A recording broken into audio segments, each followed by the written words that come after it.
فرمایا کہ پہلی قوموں کو دیکھو کہ ہم نے ان کو کس کس طرح سے عذابوں میں مبتلا کیا ہے. فرمایا کہ پھر اللہ کی قدرت کی طرف توجہ کرو. آسمان کی طرف متوجہ کیا، زمین کی طرف متوجہ کیا. اب آسمان اور زمین کے درمیان کی طرف متوجہ فرما رہے ہیں. اولم یرو، کیا انہوں نے نہیں دیکھا، الی الطیری، پرندوں کی طرف، فوقہم، اپنے اوپر، صافات، صفیں باندھے ہوئے، پر کھولے ہوئے، وَيَقْبِضْنَ، اور وہ سمیٹتے ہیں، پر کھولتے ہیں، پروں کو سمیٹتے ہیں. کہ آپ نے دیکھا ہوگا پرندہ اٹھتا ہے، اٹھتے اٹھتے اپنے پر سمیٹتا ہے پھر کھولتا ہے. فرمایا کہ یہ پروں کو کھولتے ہوئے اور پروں کو سمیٹتے ہوئے انہوں نے نہیں دیکھا.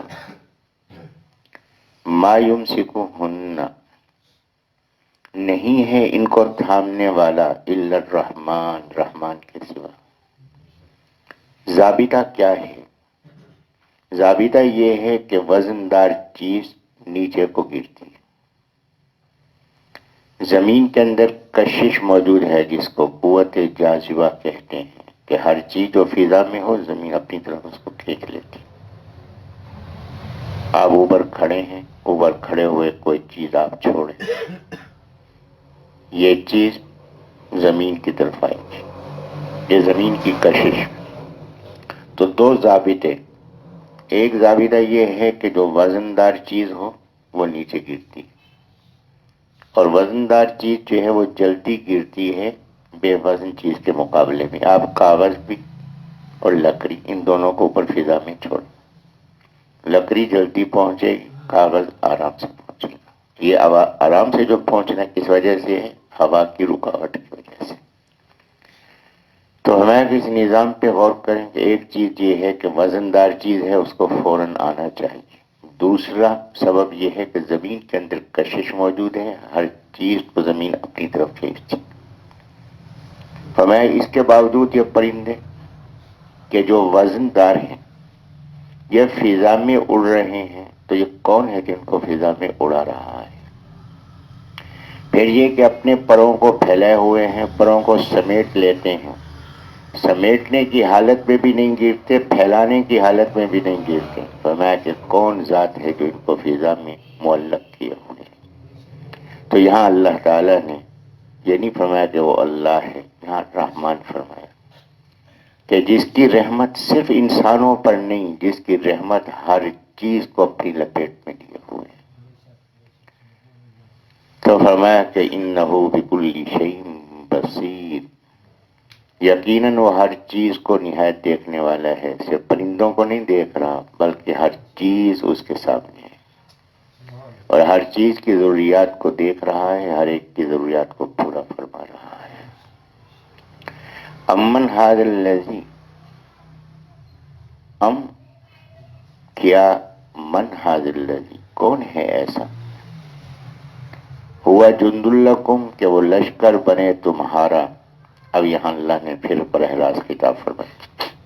براہ راست خطاب فرمایا یہ تنبیہ کے لیے ہے کہ تم توجہ سے سنو اس بات کو کہ یہ رحمان فرمایا. اب اس رحمانیت کا تقاضا ہے کہ براہ راست خطاب ہو رہا ہے نافرمانی کے باوجود. امن ھذا الذی، بھلا کون ہے ایسا، ہوا وہ جند لکم، لشکر ہو تمہارا، ینصرکم، وہ مدد کرے تمہاری، من دون الرحمن، رحمان کے سوا.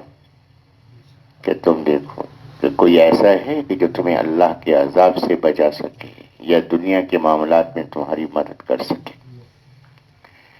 ان الکافرون، نہیں ہے کافر، الا فی غرور، مگر دھوکے کے اندر، کہ دھوکے میں پڑے ہیں کہ اللہ کی گرفت نہیں ہو سکتی. یہ دھوکہ ہے جس کے اندر وہ مبتلا ہے.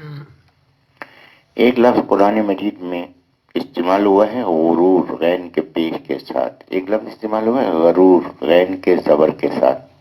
بس یہ ایک فرق ذہن میں رکھیں گے. اگر غرور غین کے پیش کے ساتھ ہو تو اس کے معنی ہے دھوکہ، اور اگر غرور غین کے زبر کے ساتھ ہو اس کے معنی ہے بہت دھوکہ دینے والا. تو جہاں غرور کا لفظ استعمال ہوگا وہ لفظ شیطان کے لیے استعمال ہوا ہے کہ بہت دھوکہ دینے والا، اور جہاں غین کے پیش کے ساتھ استعمال ہو تو اس کے معنی دھوکے کے۔ فرمایا کہ امن ھذا الذی، بھلا کون ہے ایسا، یرزقکم جو رزق دے تمہیں، ان امسکا اگر روک دے وہ رزق ہو اپنے رزق کو، کہ اللہ رزق روک دے تمہیں رزق کون دے؟ کہ اسباب رزق بارش، پانی، یہ بارش کس کی طرف سے، یہ پانی کس کا پیدا کیا ہوا ہے؟ اللہ کا۔ اگر وہ اس پانی کو روک دے، بارش روک دے، قحط کی کیفیت پیدا ہو جائے۔ پھر یہ کہ یہ پانی جب اوپر سے آتا ہے تو زمین اس کو جذب کرتی ہے، زمین میں جذب کی قوت کس نے پیدا کی؟ اس نے۔ فرمایا کہ اس کے بعد جو فصل ہے اس کے اندر بڑھنے کی صفت کس نے پیدا کی؟ اللہ نے۔ فرمایا کہ اگر اللہ تبارک و تعالیٰ ان اسباب کو روک دے، کون ہے جو تمہیں رزق دے گا؟ قحط کی کیفیت میں تم مبتلا ہو جاؤ گے۔ فرمایا کہ اتنی بڑی حقیقت میں بھی تم نے توجہ نہیں کی، بلجو، فرمایا کہ بلجو، پھر خطاب غیب کی طرف ہو گیا، بلجو، بلکہ وہ اڑ گئے، جم گئے، کس بات پر؟ فی عتوین، سرکشی میں، ونفور، اور حق سے بھاگنے میں، کہ حق بات قبول نہیں کرنی، اس سے بھاگنے پہ ڈٹ گئے اور سرکشی پہ ڈٹ گئے، اللہ کی نافرمانی کر رہے ہیں۔ فرمایا کہ افمن یمشی مکبا، اب یہاں فرمایا کہ افمن یمشی مکبا، یہاں پھر توجہ فرمائی اور اس میں آخرت کی خبر بھی دے دی۔ افمن یمشی، پس بھلا کون ہے، پس بھلا وہ شخص کہ جو یمشی چل رہا ہے، مکبن، منہ کے بل، مکبن اوندھا، الٹا، اعلی وجہ ہی، اپنے منہ پر، چہرے پر، کہ ایک آدمی چہرے کے بل چل رہا ہے، احدا، زیادہ ہدایت والا ہے، امن یمشی، یا وہ شخص کہ جو چل رہا ہے، سوین، سیدھا، اعلی صراط مستقیم، سیدھے راستے پر۔ فرمایا کہ اپنی عقل کا استعمال کر کے دیکھو کہ جو منہ کے بل گھسیٹا جا رہا ہے وہ صحیح راستے پر ہے، یا وہ صحیح راستے پر ہے کہ جو سیدھا چل رہا ہے، پاؤں کے بل چل رہا ہے، دونوں میں سے کون ہے جو صحیح راستے پر؟ فرمایا کہ تمہاری عقل ہی فیصلہ کرے گی کہ وہی صحیح راستے پر ہے کہ جو سیدھا چل رہا ہے۔ اب یہاں اللہ نے فرق بیان فرمایا ہے ایمان والے میں اور کافر میں، کہ ایمان والا وہ ہے جو سیدھا چل رہا ہے، اور کافر وہ ہے کہ جو منہ کے بل گرا ہوا چل رہا ہے۔ فرمایا کہ دونوں میں سے کون ہدایت والا ہو سکتا ہے؟ صراط مستقیم کس کو کہتے ہیں؟ صراطن کے معنی ہے راستہ، اور مستقیم کہتے ہیں کہ وہ راستہ جو ہموار ہو، سیدھا ہو، قریب ہو۔ راستہ ہے ٹیڑھا ہے، قریب کا ہو سکتا ہے، سیدھا راستہ ہے، دور کا ہو سکتا ہے۔ اس لیے عقل والوں نے کہا کہ سیدھے راستے پہ چلو چاہے راستہ زیادہ لمبا ہی کیوں نہ ہو۔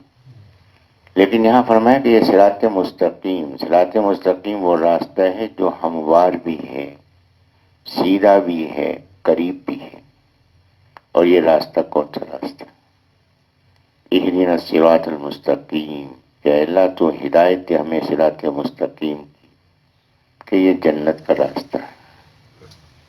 فرمایا کہ یہ راستہ کن لوگوں کا ہے؟ صراط الذین انعمت علیہم، ان لوگوں کا راستہ ہے جن میں تو نے انعام کیا، غیر المغضوب علیہم ولا الضالین، اور انعام یافتہ لوگ وہ ہیں جن میں دو صفتیں پائی جاتی۔ پہلی صفت یہ کہ ان میں تفریط نہیں، دوسری صفت یہ کہ ان میں افراط نہیں۔ تفریط کیا ہے، افراط کیا ہے؟ تفریط یہ ہے کہ جس بات کو ماننا ہے اس کا انکار، یہ تفریط ہے۔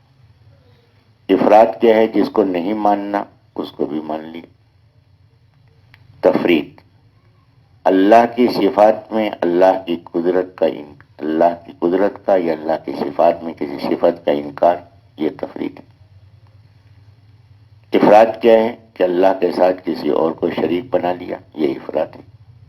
تو فرمایا تفریط اور افراد دونوں سے بچنا، اعتدال کا راستہ اختیار کرنا، یہ اللہ کے انعام یافتہ لوگوں کی علامت ہے.